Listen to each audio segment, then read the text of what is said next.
What can rivers teach us about being human? Welcome to Wise Woman Stories. I'm your host, Delia Quigley. In my lifetime, I've witnessed a lot of things. But what has touched me the most is watching rivers dry up and pipelines pollute sacred waters.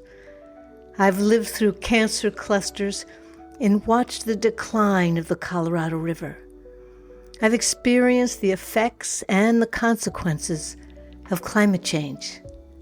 But what I really want to talk about in this episode is my relationship with the Lady of the Sacred Rivers. Some cultures name their rivers or the springs from which they arise after a goddess. And to me, the river, sensuous and smooth, turbulent and unpredictable, shrouded in morning fog or reflecting the setting sun, moves like a woman moves, nurturing the creatures within her and all the life along her banks. I've lain in her cool waters and been carried for miles, floating between earth and sky. I've braved her rapids and camped along her shore, sleeping beneath the night stars. I am always in awe of her mystery. Once, I packed a canoe and paddled 3 days down the river with my intended. We were married on a tiny island where the river divided and flowed in 2 directions. The river runs through my soul and through yours. We cannot live without her. Not now, not ever. So let me ask you, what is your relationship with the river?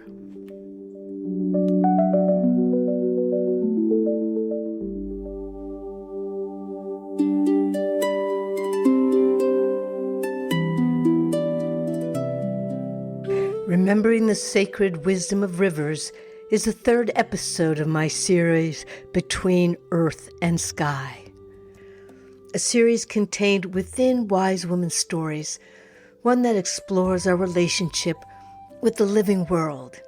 And in our first episode, Trees That Shaped Our Lives, we spent time among the trees, and we asked what they could teach us about living a rooted life. And today, we remember the sacredness of rivers. As I was preparing this episode, I had 2 vivid dreams about rivers. They didn't explain anything. They simply invited me to look more deeply at the stories and the legends that have been told. When I awoke, I realized that this episode was about remembering when rivers were revered as the mother waters, and also remembering my relationship with these rivers and what they've taught me along the way. I want to begin with a story about a sacred spring. In 1858, high in the foothills of the French Pyrenees, a young girl named Bernadette reported speaking with the Virgin Mary in a grotto near the town of Lourdes. The water from that spring soon became known throughout the world for stories of its healing powers. And to this day, pilgrims come from every corner of the globe to drink from her waters, to bathe in them, or to simply sit beside them in prayer. But the spring does not end there. Her waters flow into a mountain river that winds through southwestern France, eventually reaching the Atlantic Ocean.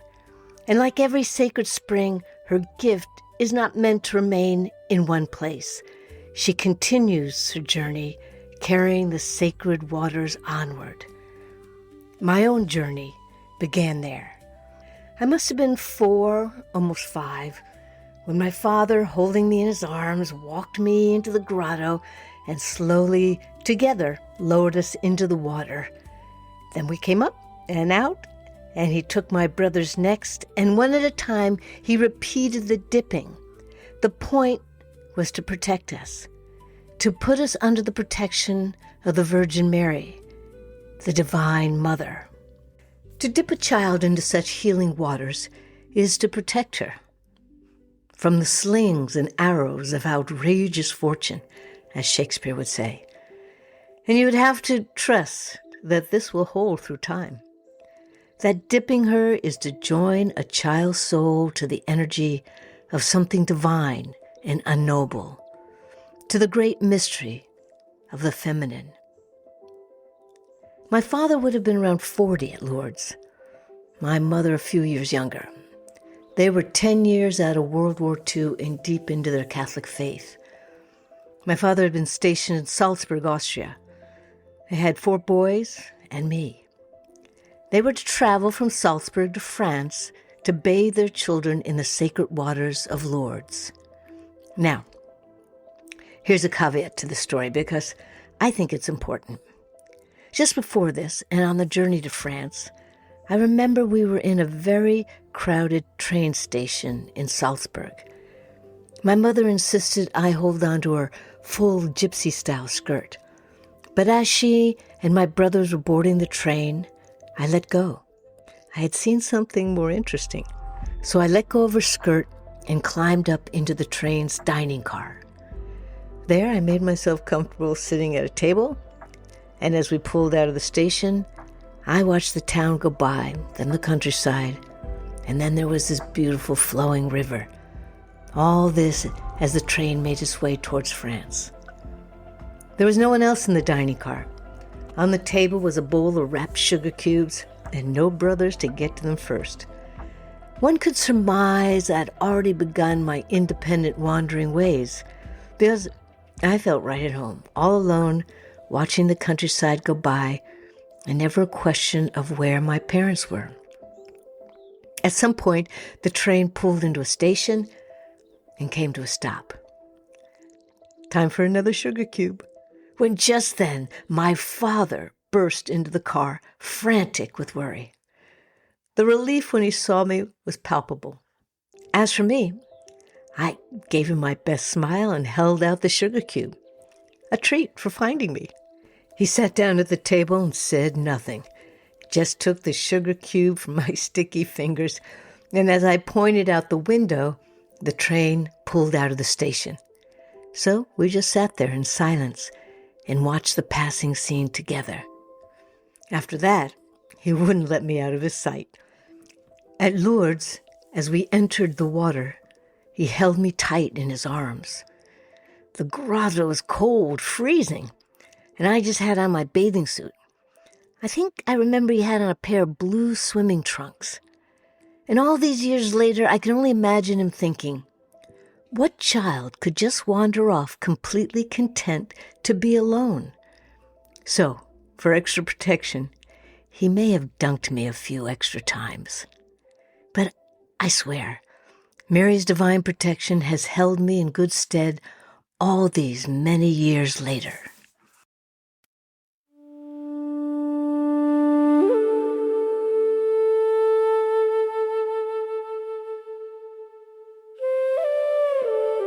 There's a river that begins so high in the Tibetan plateau that reaching her source becomes a pilgrimage.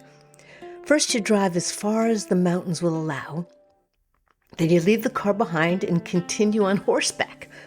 Eventually, even the horse can go no further. There's no hotels or restaurants. There's nothing. And you walk the final miles across rock and ice until you arrive at a spring emerging from deep within the mountain. For centuries, that spring has been regarded as sacred. And from that hidden spring begins a journey of nearly 3,000 miles. From that spring, high in the Tibetan peninsula, the Mekong River flows through 6 countries, through China, Myanmar, Laos, Thailand, Cambodia, and into Vietnam, before finally opening into the Great Delta and the South China Sea. Along every mile, she nourishes life. She waters forests and rice fields. She feeds fish and birds. She carries people, creates commerce, tells stories, and answers prayers. Entire civilizations have grown beside her because she is more than a river. She is their lifeblood. And that's what a river exists to do, to nourish, to carry life, to connect one community to another. We so often think rivers exist for us humans. But we've forgotten that they are first the lifeblood of the earth herself. The Mekong River is called the Mother of Water. And when I was 10 years old and my father was stationed in Bangkok, let's say my brothers were 7, 8, and 11, when one morning my mom surprised us by keeping us home from school. "We're going somewhere special," she said. Soon we found ourselves aboard a long wooden boat traveling down the Mekong River. I can still see my brother stretched out across the bow of the boat while I stood at the side, unable to look away from this amazing world unfolding for me along the riverbanks. Because this is where thousands of people lived their lives, right there, on that water. There were children splashing naked into the river. Women were washing clothes. There were women paddling these narrow wooden boats, selling fruits and vegetables along the banks. Families were cooking meals on docks that were situated up high on stilts above the water. Babies were being bathed. Mothers were breastfeeding their children. And everywhere there was movement. Everywhere there was life. And everything depended upon the flow of the Mekong Delta. The communities, the crowds of people eventually disappeared behind us, and there was nothing but jungle, thick, dense jungle around us. In what seemed like an hour or more, our boat slowed and came to a halt beside a tiny wooden dock. There was nothing around us, no sign of people or of anything, only this jungle of green, thick, and dark. Then suddenly out of the trees emerged 3 very small women. They wore simple black and white habits. They were nuns, and they smiled warmly as they greeted my mother with a bow. Mom stepped out of the boat and turned around and gave us a look that said, "You kids stay in the boat. Don't even think about getting out." And we knew that look, and she knew us well enough that we would disappear into that jungle the moment her back was turned. Only years later did I understand why she had come all this way.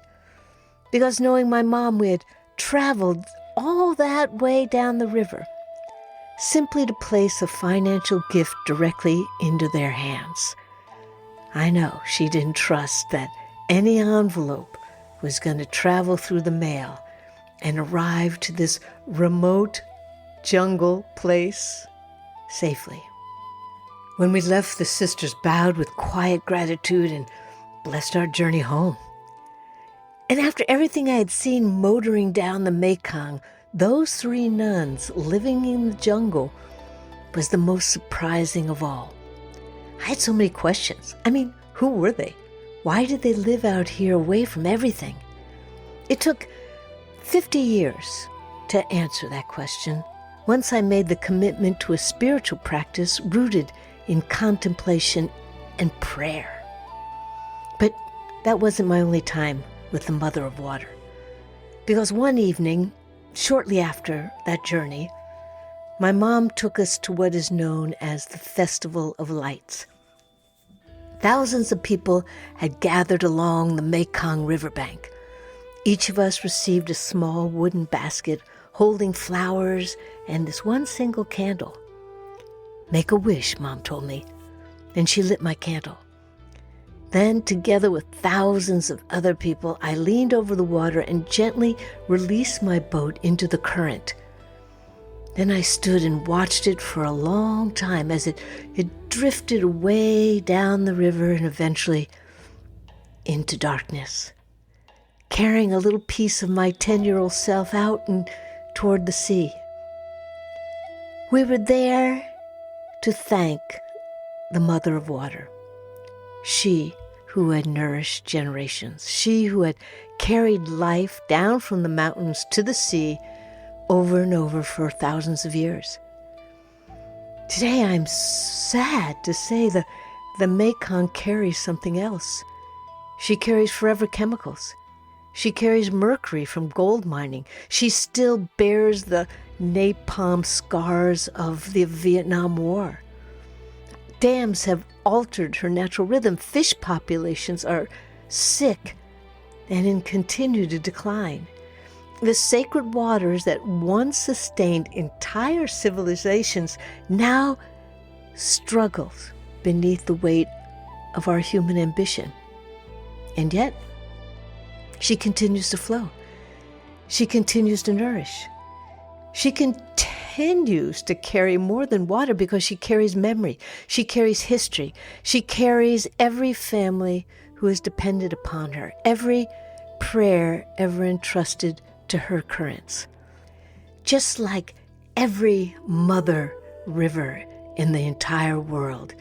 Because despite everything we have done and continue to do, she remembers us as her children because she is the mother of the waters.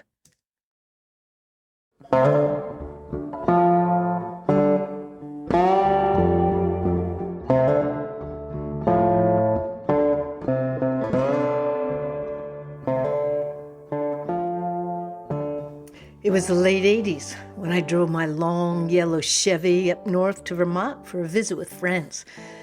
My boyfriend at the time met me there so we could drive back together through West Virginia.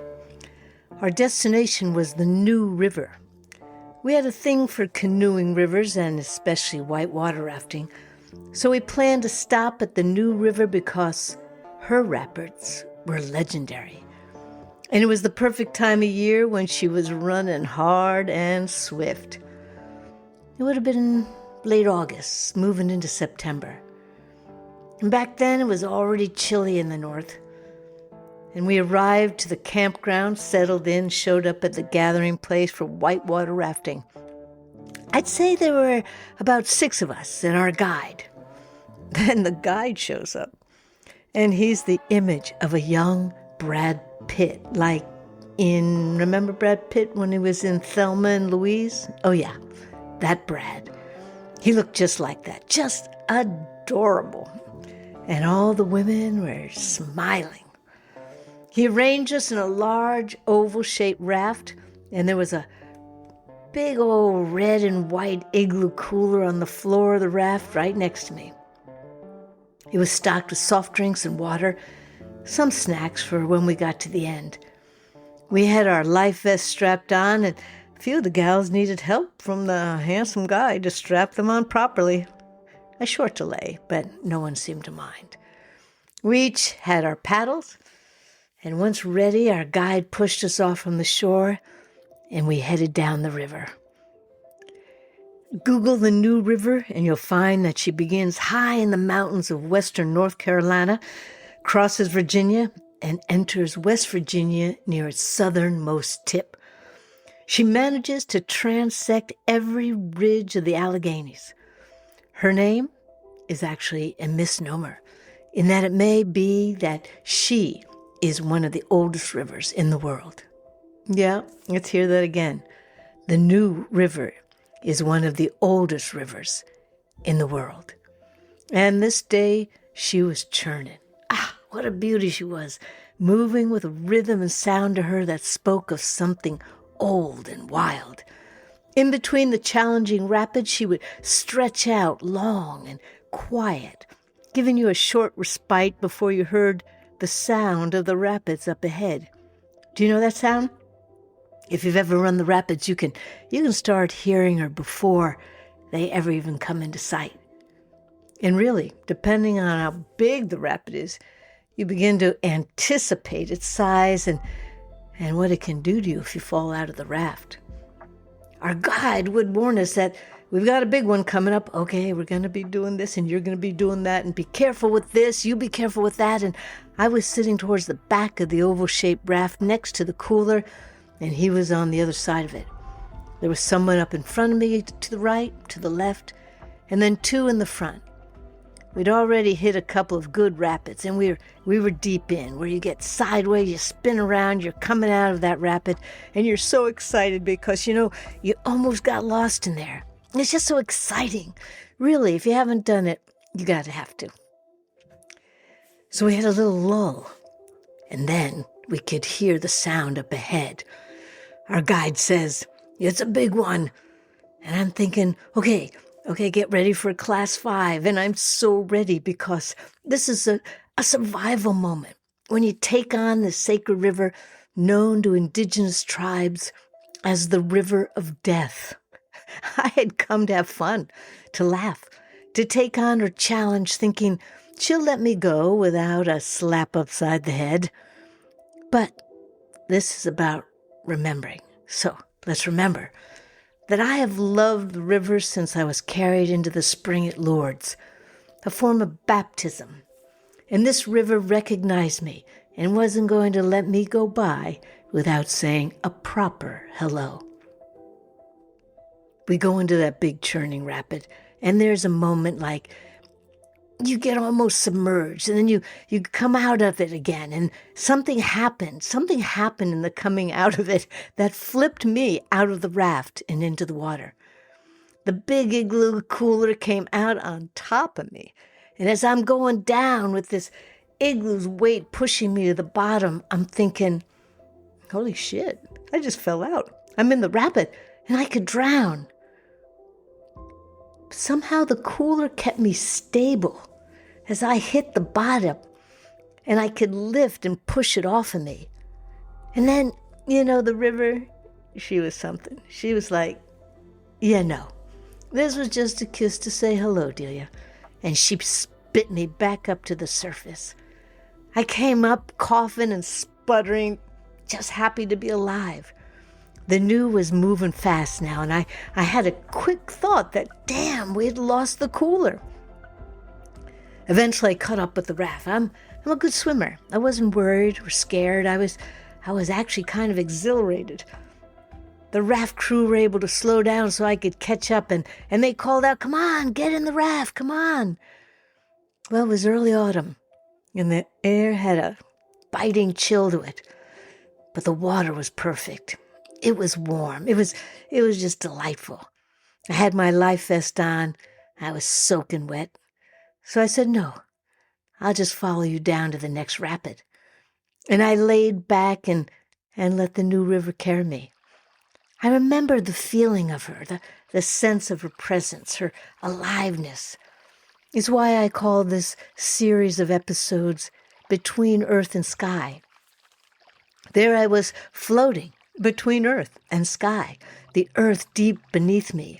And, there's nothing like water to hold you when you're just floating. It's like maybe floating in air. I was floating down the new river as if she had planned for this to happen.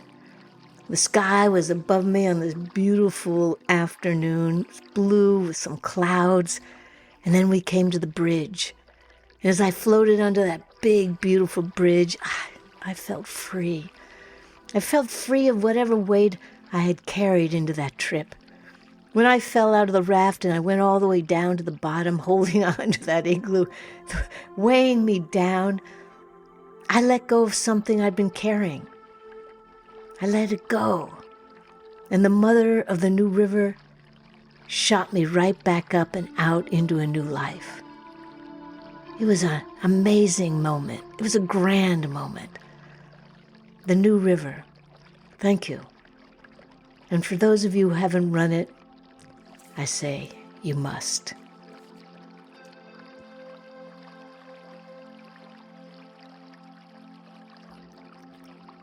It wasn't until later in my life that I came to live along a river. Long before then, I had already fallen in love with the Pollenskill River. When times were rough, when I didn't have a way to express myself to anyone, I would drive out to my favorite place along the Pollenskill, sit out on a big rock, and watch her tumbling over the stones and around the curves, heading out to the Delaware River. I would sit and I'd talk to her. I'd tell her what was happening in my life.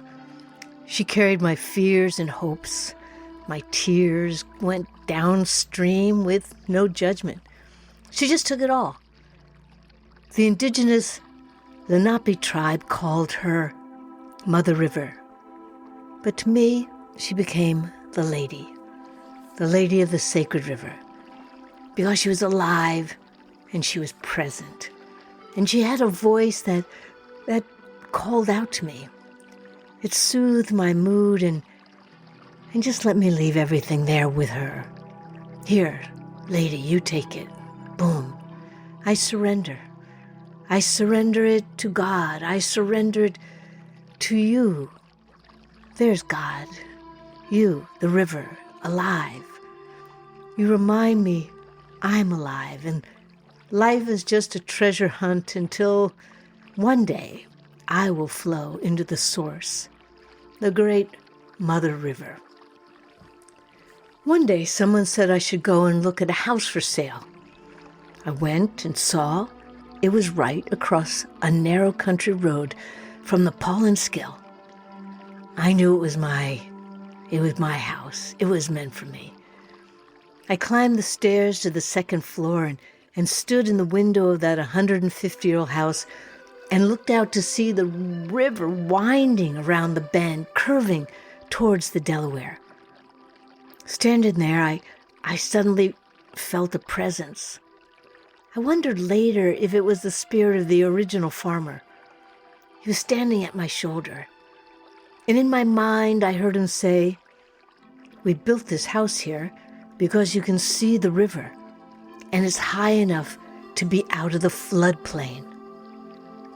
The floodplain? What floodplain? No one mentioned a floodplain. But I bought the house. I fixed it up. I lived there. And I'd walk by that river every day, season after season, year after year. My pups came to live with me there, and my cat Tessa got tossed out of a passing car and showed up one winter's day at my doorstep. My neighbor Johnny was a riverman, and my other neighbors all had tributaries running from the spring lake, cutting through all our properties to eventually join the Pollenskill. And then one day, Hurricane Irene came to visit. She battered us. The state of New Jersey took a beating. And even though I was a good distance from the ocean, she found us. She took down our trees and filled the Pollenskill River with her fury. And that's how I learned about the floodplain. My house sat on the corner of two country roads, and the water came up, and the river rose, and it closed us off from everything. The lake feeding the tributaries churned down through the tunnels and around to the roads, and by morning there was no way out. Then I remembered the voice saying how they had built the house up on this small incline out of the floodplain. And there I was, lifted away from the flood, and no water leaking even into the basement. What I loved was how it brought my neighbors together. We'd all gather out in front of my house discussing how the hell we were going to get out to get any groceries, because it was just too deep to drive out. We'd have to hike the trail, the Pollenskill Trail. That was our only way out and our only way in. But in a way, it was lovely. It was lovely to have this time where the river forced you to be separate from everything going out there in the world. You couldn't get out, nobody could get in. The power was out, and it was October. I had just stocked my wood pile and kept the wood stove burning.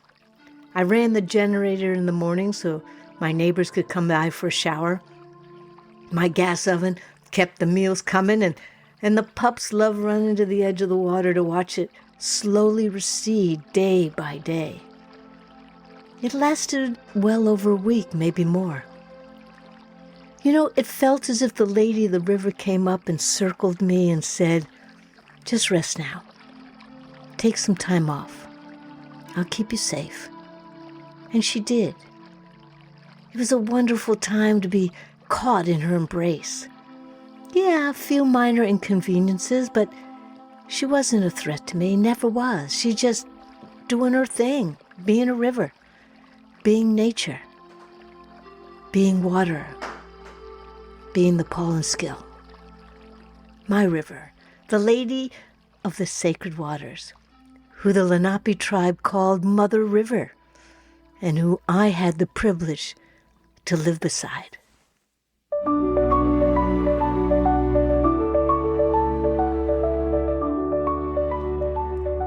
For years now, countries around the world have begun recognizing something our ancestors once knew. Rivers, forests, lakes, and even entire ecosystems are being granted legal rights. The right to exist, the right to flow, to regenerate, to remain free from pollution. These were rights once reserved only for people and later for corporations. And they are now being extended to the living world. The challenge, of course, is enforcement. How do we hold accountable those who poison the very waters upon which all life depends? How do we ask a legal system built largely to protect ownership and profit to defend something whose greatest value cannot be measured on a balance sheet? I suggest the answer begins by remembering the difference between what is alive and what is not. A corporation exists on paper. A river exists in relationship with nature and with us. A corporation has shareholders. A river has fish, birds, insects, trees, children who play along its banks, communities that drink from it, and generations yet to be born. A river is alive. A corporation is not. I wonder if that's why our ancestors called certain waters sacred. Not because they possess magical powers, but because they recognize life itself as sacred. The geologian Thomas Berry believed we are living at a tipping point in human history.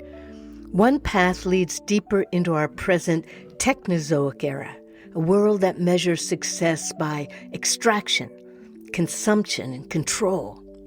The other path leads toward what he called the Ecozoic era, a time when humanity learns once again how to live as a respectful member of Earth's community.